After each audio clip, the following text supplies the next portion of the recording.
નમસ્કાર દર્શક મિત્રો, વર્ષ 2026ની આપ સર્વને ખૂબ ખૂબ શુભકામના. Happy new year. જોઈએ આજના મુખ્ય સમાચાર.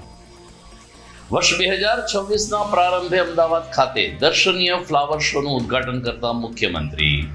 દેશ વિદેશના 48 પ્રકારના ફૂલ છોડ સાથેનો આ ફ્લાવર શો 22 જાન્યુઆરી સુધી ચાલશે. ગુજરાત એસટીનું મુસાફર જનતાને હેપી ન્યૂ યર.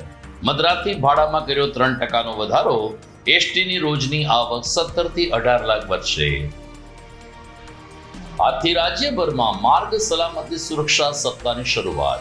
ટ્રાફિક નિયમનનું પાલન કરવાથી બીજાની જિંદગી બચી શકે છે. પોલીસ અને આરટીઓની સંયુક્ત અપીલ.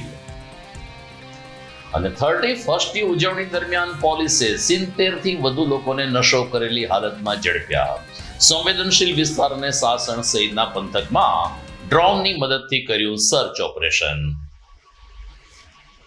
આ તમામ સમાચાર વિગતવાર જોઈએ, વિસ્તારથી જોઈએ તે પહેલા લઈએ એક બ્રેક.